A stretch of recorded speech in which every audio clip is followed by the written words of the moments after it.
Hey y'all, it's April 28th. We're back out in the garage. A little chillier today than it was last time, right? She's just over 50, and here I am with winter hat, garage sweater, sweatshirt on and stuff. There's two things that sound the same but it don't go together. One is old and two is cold. Old and cold, that's me. I don't like it. So you're just going to have to bear with me. A couple more things. We're just short little clips today. We got our studs from Metrics Unlimited. I got two different sizes because I just wanted to be sure what we were doing. Actually, we didn't get a stud. They did have metric studs. Actually, what I got is a big set screw. One, because it makes it a little easier to install it with it having an Allen built right into the end of it, and because I didn't drill all the way through and tap all the way through. It's a blind hole. You can Loctite the daylights out of it with some red Loctite and lock those bad boys down and get them good and tight. So this is what I went with. I got four 30 millimeter long and four 35 millimeter long, and these probably would have worked with the gasket and everything too, but I just decided to go with these. It just worked a little better. So there we are, gasket installed. Obviously, we got to take the carburetor off to install the plate back on the motor because the carburetor is just in the way, right? So big carb, little carb, big intake, little smaller intake. I should say big carb, giant carb, right? Big intake, giant intake. Same thing. The carburetor is going to have to come off. And flange as well on this one, right? To be able to remove it and put it on. So again, it's just an added step.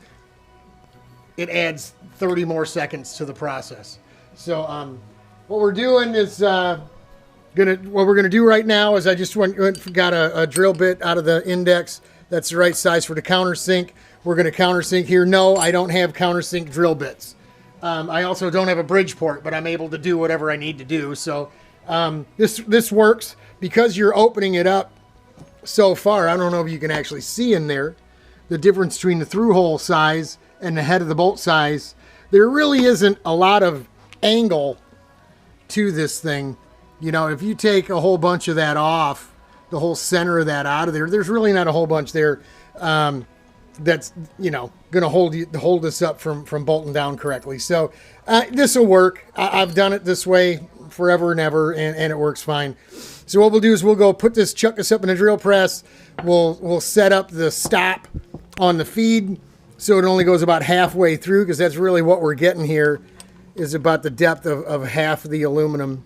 If we, right, you look at it, we're about halfway through. So we'll go ahead and set that up. We'll drill these all out.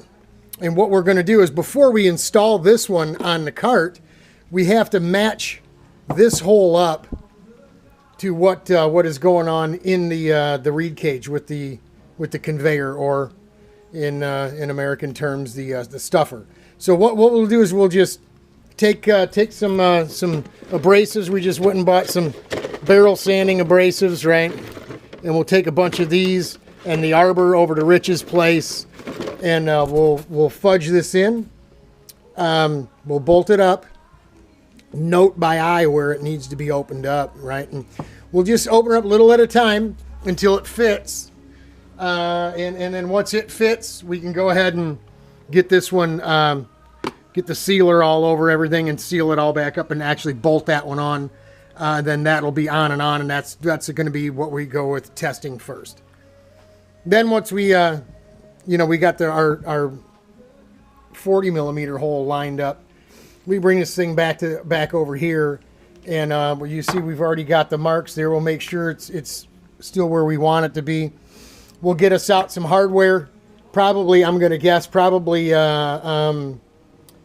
quarter 20s or something, quarter 28s, button heads, and we'll drill and tap. Anyway, button head will go on here, hold this down real nice, a little wider head than the square Allen, you know what I mean, this box-headed Allen. And once we get that all squared up, we can go ahead and mark the inside of this, scribe it in there, and then it's just a matter of some rotary files, hogging this thing out a little bit. I think they're in here still. Something like this, not this one exactly, but that's a rotary file. Probably one of the flat ones. I'm sure I got a flat one up in here. It's probably over here by the bench already. But we'll hog out the heavy bit of it first. There it is. Here's one. It's not completely flat, but I have a flat one. And we'll hog out the material, and then we'll go with the barrel sanding and stuff and fudge it all in real nice. Then we'll take it over to Richie's house and put it on the big 7-8 inch wide belt sander and just knock it down. This is all. It's not from this particular piece. This was like a piece of gauge base, so it is dead flat. I mean, it's certified. If it's a gauge from a fixturing place here in town, which is where we used to get all this stuff, it's dead flat. So we just hit it real quick on the sand and belt sander just to give it a uniform look, you know, and then we'll smooth up the outside and bing bang boom, we'll be in like Flynn. We'll be good to go. This will be all one piece with the big carb, little carb, and what we're working on is looking like June 6th is a Monday. Working on a weekday warm weather gratin test for the carts. A lot of the guys involved with this are either retired or their time isn't spoken for. They can come and go as they please, whether they run their own business or whatever they're doing. And we're able to get out, hopefully get out on a Monday and nice, when we did our bug test in 2020 in nice weather, June 1st and 2nd, we had beautiful weather those 2 days, man. Just nice. Not too hot, but not cold at all.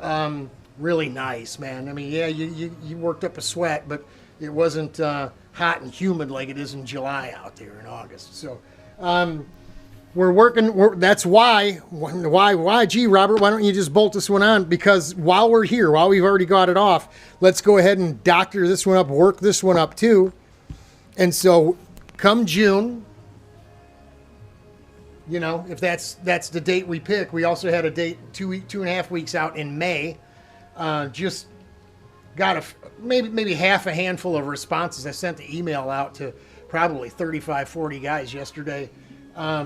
We only got a handful, 2 or 3, 4 of them come in, and they're all saying June. They are all preferring June. So it doesn't matter to me. I mean, we can have this thing ready to run in 2.5 weeks. Piece of cake. But we're going to do it now anyway, so it's ready to go. We'll start with this one. This will be on the cart. This setup will be ready to go. And if we get out there in May or we get out there in June, we want to run both these carburetors. Why not, right? So that's it for right now. This will be part A. We'll probably bring you a part B and part C over at Richie's place. But that's it for now. More carb day. More carburation day. T-car action. Talk to you all later. Godspeed. God bless. Hang in there. We'll get it right.